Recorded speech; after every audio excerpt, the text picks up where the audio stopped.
Манай улсад 8-9 зүйлийн ховор амьтдыг ихэвчлэн агнуулдаг байна. Тусгай зориултын агнуур гэдэг нь ховор амьтдыг тусгай зөвшөөрлөөр гадаадын анчтад агнуулж ашиг олдог бизнес юм. Үүнээс улбалан байгалийн нөөц ашиглалтын төлбөрийн тухай хуульд зөрчигчд орон нутагт ихээр гарах боллоо. Агнуулах нэг хэрэг харин инглигээд ховор амьтдын тоо толгойд сөргөөр нөлөөлж буй эсэх нөөц ашигласнаас олсон орлого тухайн амьтдыг хамгаалахад зарцуулагдахгүй байсны гол буруутан нь ховор ан амьтныг агнах барих тусгай зөвшөөрлөл олгох журам гинэ.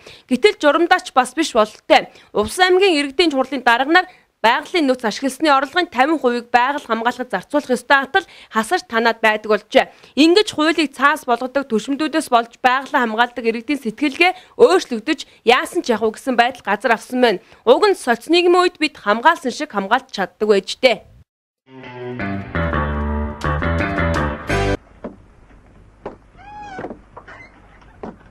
За ангийн үнэмшээ өгнө. Юу ангийн үнэмшээ? Яагаад? Анчтын нийгэмийн гишүүний үнэмшээ. За түргэлээ. Надад тийм байхгүй.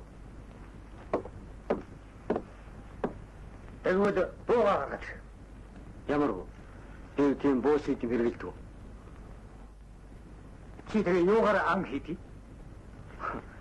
Би одоо энэ яваа насанда огтны хамраас тус гаргаж үзээгүй хүн шүү дээ. Нандад ашгүй. Ангийн байцаагч.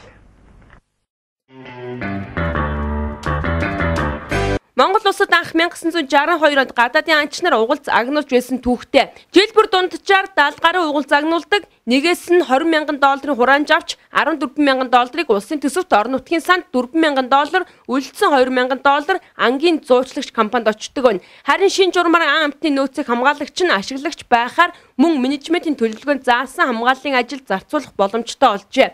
Өөрөөр хэлбэл агнуулах тоо хэмжээ болон хинээр юу хэлэхээ орон нутаг өөрсдөө мэддэг болсон давуу тал юм. Ер нь ганцхан увс аймагч бус хурган дарга нар байгаль хамгаалахад чөлдөр тушаа болох биш, нутаг орныхоо төлөө багч гисэн сэтгэл гаргаж байх хэрэгтэй санагдана. Байгаль хамгаалагч нутгийн иргэдгээд соц нийгмийн сэтгэл дутагдаад байна уу да.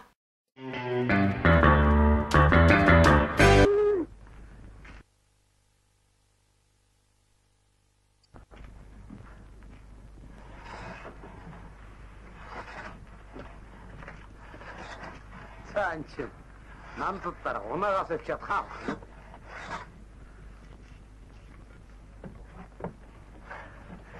Байгаагүй. Моноо. Чи чинь юу болов вэ?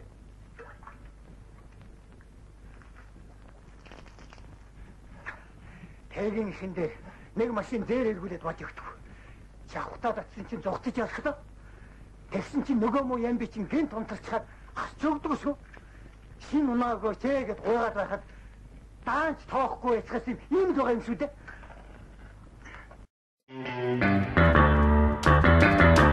Гэвч зүтгэл гаргаж хамгаалцахад нэг ч түргэний ашиг хүрдэхгүй байгаад гомцсон иргэд аргагүй ихэнд эргээд байгаль руугаа дайрах сэтэл төрдөг бололтой юм. Үнэхээр байгаль хамгаалагчдад жаахан ч гэсэн уран мөгхийг эрхэм хурган дарганараас хүсье. Ёгт мэдээнд энэбээс оюумаа.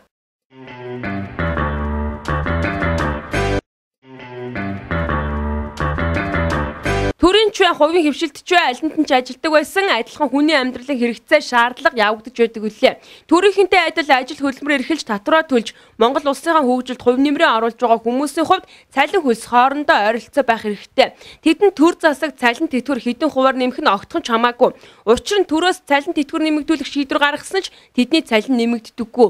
Гэтэл хувийн хөвшилд ажиллагчдын дундаж цалин 400,000 төгрөг, төрийн албан хаагчдын дундаж цалин 800,000 төгрөг байдаг.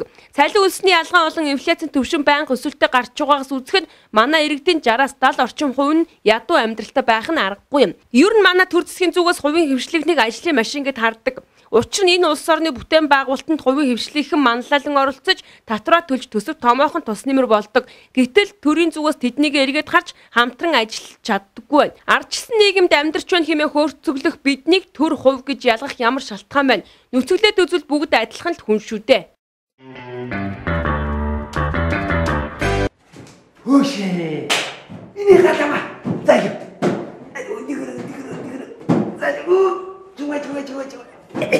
За, яс. Айгуу юу? Чи юм бэ? Чи одоо намайг таних уу? Хин бэ? Оо, Мөнх бүмбэг.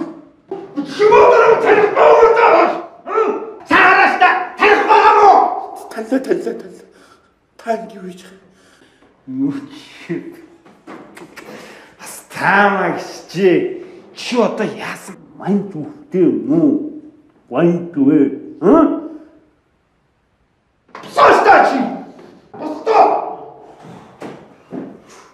За. Харуу. Чи дээр нүцгэн зэрэгцээ зогсоороо яг адилхан хүн байгаа за.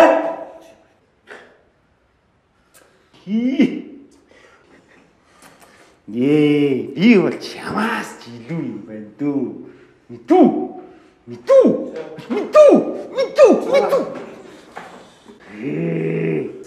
Би чамайг зохиж заяа. Их спортынхаа нэр хүндийг боцоолохгүй. За. Чи майгуул хүч гайхдаг шүү. Нүгэлцэж гисэн.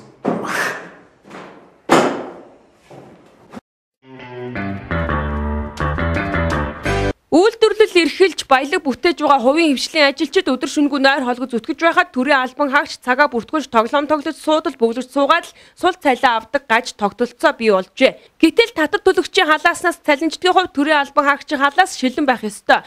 Тэдний олж цуглуулсан хөрөнгө хууль бус авилгацсан байвал төрийн үйлчилгээ иргэдээс холддог, гэмт үйлдэл олширдог гэмтээ. Ийм ч учраас авилгатай тэмцэх газар 2007 оноос хойш төрийн албан хаагчдаас хөрөнгө оруулахын мэдүүлэг авч эхэлсэн.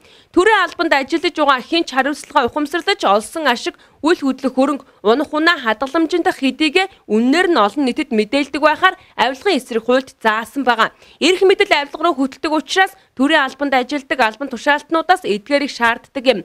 Гэвч хөрөнгөө нуух ёсгүй төрийн албан хаагчдын ой санамж балартаж их нэртэй авч өгсөн машина өөрийнх нь компанигч нуух үзэгдэл гарсаар л байна. Улсын хурлын гишүүн Баяр цогт Швейцари банкнтайх 1 сая ам доллараар Дорнод аймгийн засаг дараагаас Жанлан мөн улсын хурлын гишүүн асан гүн далаа байгаль орчин ногоо хөгжлийн сайд оюун улсын хурлын гишүүн Арвин нарыг хөрөнгө оруулалт худал мэдүүлсэн хэмээн авилгатай тэмцэх газраас өнгөрсөн онд мэдээлсэн. Үүнээс гадна улсын хурлын гишүүн асан Цэнгэл Бадамсүрэн Тэлихаан нарыг хөрөнгө оруулалт ташаа мэдүүлсэн хэмээн авилгатай тэмцэх газраас 2012 онд мэдэгдэж байсан ч ажил хэрэг болж хариуцлага тооцоогүй лээ. Төрд ажилдаг хувийн хвшилд ажилдаг хүмүүсийг ялгуурлан гадуурхсаар байх бол энэ мэтчлэн төрд болон хувийн хвшилд ажилдаг хүмүүсийг хооронд нь ялгуурлан гадуурхсаар байх бололтой. Ардчлалыг бид ер нь юу гэж ойлгодог юм бол?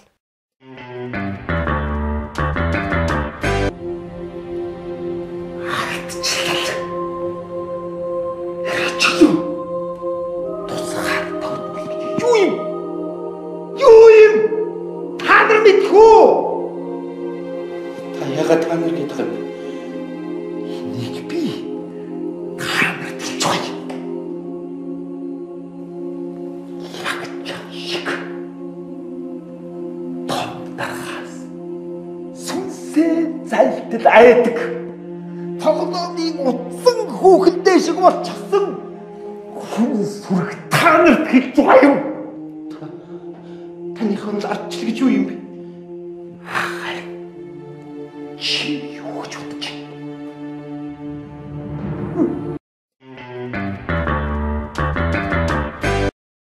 Төр албан хаагчдын цалинг нэмэх нь гэсэн чимэгтэй мэдээ хувийнхныг харин ажил ахуйгаа цаашид хэрхэн хөтлөж явуулахаа эргцүүлж бодоход хүргэж байна. Эндээс харахад манай төрийн овийн хатан бодлого хувийн хвшлийнхэн зайлшгүй хэрэгтэй бөгөөд баялаг бүтээгчдийг бага зэрэг дэмжиж өгөхөд өөрсдийгөө хангалттай аваад гарчих юм. Гэтэл хувийн хвшлийнхний зовж олсон татвараас авдаг сул цалингаасаа илүү орлоготой цагаан захтнууд ямар нэгэн хариуцлага хүлээдэггүйгээд асуудлуудаас болж төр болон хувийн хвшлийнхний хооронд ангал үүсчихэд байна. Ёгт мэдээнд энэ бэ соёмаа.